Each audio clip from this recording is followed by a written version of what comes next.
C'était pas difficile, épuisant, je vais dire, d'essayer toujours d'être au top de sa forme, avec les menstrues quand on est une femme, Bon. Alors là, toujours avec des talons hauts. j'en parle, j'ai peur. Enfin, ça me... J'ai des frissons parce que c'est tellement dur. Mais tellement. On reste des femmes. On reste des femmes. C'est-à-dire que pendant la période de menstru, par exemple, il faut se taire. Ah oui. C'est tout.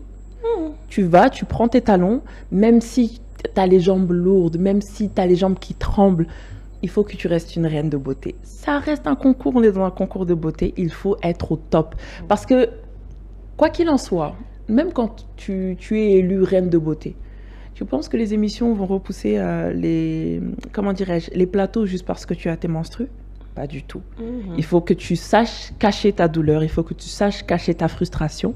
Et ça fait partie aussi de l'art d'être une reine de beauté.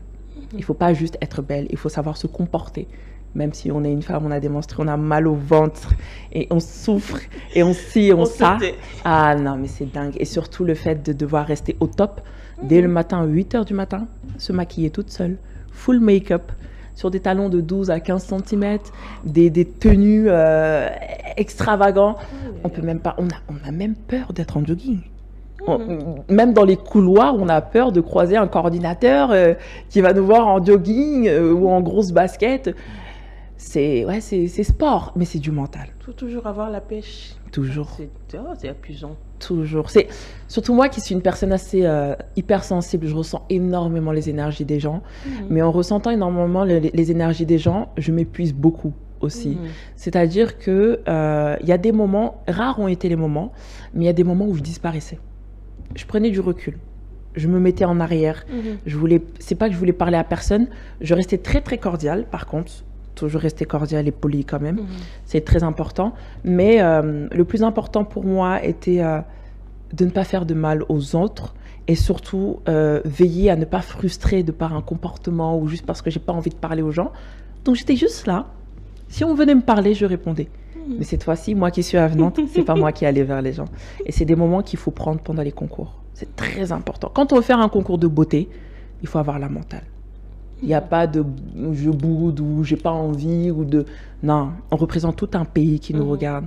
C'est comme, je sais pas, n'importe quel pays, les femmes qui vont à ces concours-là savent qu'il y a tout un pays qui les attend derrière. Et encore, pire sont pour celles qui viennent de pays qui sont très axés sur les Miss. Parce que les Miss là-bas sont limite au même grade que les premières dames ou...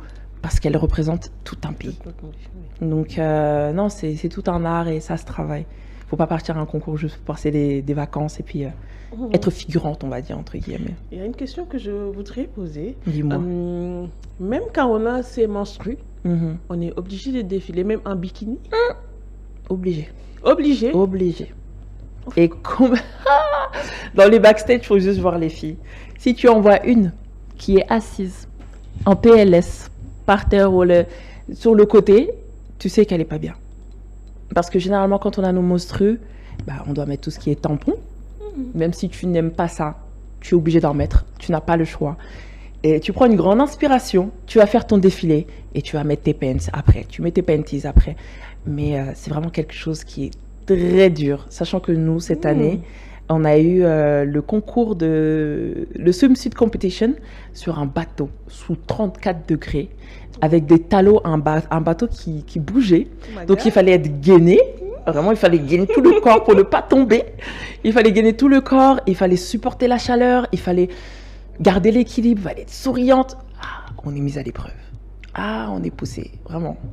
C'est dur d'être Miss. Ah, être Miss, c'est pas seulement être jolie, bien savoir se maquiller et défiler. Hein. Loin de là. Et ça, c'est ce que j'explique à toutes les muses, toutes les femmes que j'entraîne, parce que du coup, je suis coach en catwalk en France. D'ailleurs, je vais bientôt faire une masterclass au Sénégal. Suivez-moi sur les réseaux sociaux et ce sera à votre tour peut-être d'être coaché par votre Miss. Et en espérant que vous alliez représenter le Sénégal quand même, il serait temps. Donc, c'est quelque chose que je prends le temps d'inculquer à toutes les femmes que j'entraîne. C'est que lorsqu'on va dans un concours, il faut certes avoir une prestance, il faut savoir se tenir, il faut savoir marcher, il faut savoir défiler parce que la première impression fait beaucoup de choses. Le reste, c'est de l'entretien et l'entretien se fait via la personnalité, le caractère. La beauté, c'est limite la dernière chose qu'on voit. Parce qu'une femme peut être, je ne sais pas maquillée. Parce que, soi-disant, on dit que les femmes sont plus belles maquillées. Non. Une femme peut être tout aussi belle qu'une femme maquillée juste parce qu'elle arrive dans une pièce imposante, se tenant droite, avec affirmation. Et on va plus la remarquer, elle, que la femme qui est maquillée, qui est dans son coin. Donc, c'est quelque chose que j'inculque à toutes les femmes que j'accompagne. Et quel que soit l'endroit, que ce soit à l'école, que ce soit au travail, que ce soit sur les podiums, que ce soit lors de casting, le plus important, c'est de venir et de s'imposer par son aura et son charisme. S'imposer avec assurance. Exactement. Donc, pour être Miss, il est également question de beauté intellectuelle. Oui, un minimum, oui, quand même. Qu'est-ce que ça fait de représenter toute une communauté? D'abord, Safietou est d'origine sénégalaise, congolaise ou française? Non, pas française. Nationalité française? Nationalité française, mais j'ai grandi là-bas. Dans tous les cas, je suis issue de ces trois... Voilà, je suis issue de mes origines sénégalaises et congolaises. Ça, c'est de mes parents. Et j'ai toujours vécu en France. Donc, le fait d'avoir... Les parents qui est français, qui est congolais? Alors...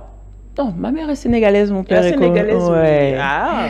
Donc, c'est vrai que en arrivant en France, le fait que déjà je représente la France en tant que femme issue de la diaspora, et qu'en plus de ça, en partant à l'international, j'ai réussi quand même à mettre tout le monde d'accord, c'est-à-dire pas que les Français, pas que les Noirs, pas que les Sénégalais, pas que tout le monde, même les Latinos, les Asiatiques, ils ont tous dit « Ah, franchement, elle a fait le job ».